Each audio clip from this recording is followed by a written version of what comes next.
Hi అండి, welcome back to Vishwas world. అందరూ ఎలా ఉన్నారు? మనము కుబేరులు అవ్వాలంటే అదంతా కూడా మన చేతిలోనే ఉంటుంది.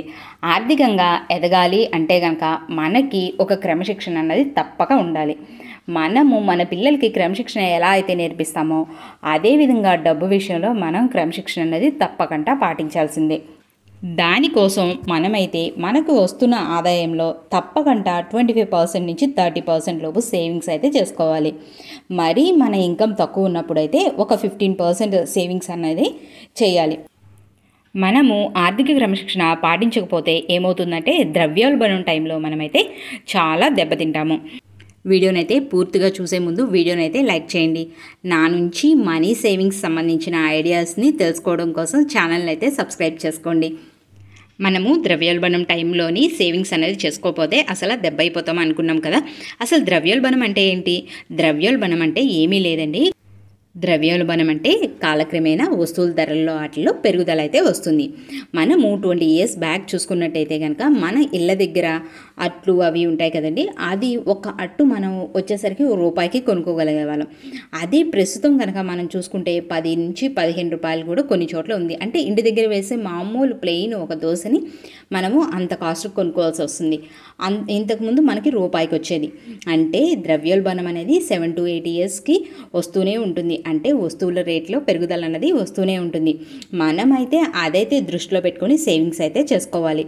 అలాగా ద్రవ్యోల్బణం వచ్చినప్పుడు ఏమవుతుందంటే మన దగ్గర ఏదైతే మనీ ఉందో దాని వాల్యూ అన్నది తగ్గుతూ వస్తుంది.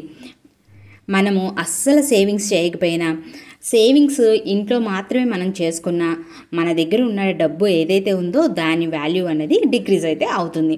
సేవింగ్స్ అన్నవి మనము ఇంట్రెస్ట్ వచ్చేలాగా చేసుకోవాలి.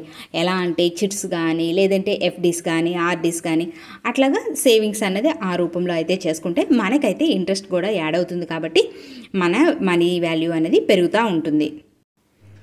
మనకి ఎంత ఆదాయం వస్తుంది, మనము ఎంత ఖర్చు పెడుతున్నాం అన్నదైతే ముందైతే తెలుసుకోవాలి.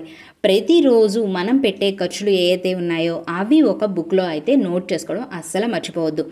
అలాగని మళ్ళీ మనం ఏదో 10 రూపాయలదే కదా, 20 రూపాయలదే కదా అని అలాంటి ఖర్చుల్ని వదలొద్దు. అలాంటి ఖర్చులు కూడా నోట్ చేసుకోండి. అలాంటి ఖర్చులకు కూడా ఒక వాల్యూ అయితే ఇవ్వండి.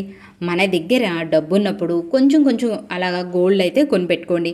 అలాగా గోల్డ్ మీద పెట్టుబడి పెట్టి తర్వాత గోల్డ్ వాల్యూ అన్నది, మన దగ్గర ఉన్న గోల్డ్ వాల్యూ అనేది కొంచెం ల్యాక్స్లోకి వెళ్ళినప్పుడు దాన్ని ఏం చేస్తామంటే ల్యాండ్ కానీ లేదంటే హౌస్ కానీ కొనుక్కోండి. ఎలా అంటే వాటిని తాకట్టు పెట్టి తర్వాత నెమ్మదిగా ఆ గోల్డ్ తాకట్టు పెట్టిన లోన్ అనేది తీర్చుకుంటూ అట్లాగా ల్యాండ్ కానీ హౌస్ కానీ ఏదైనా అది ప్రాపర్టీ కూడా పెరుగుతుంది మనకి.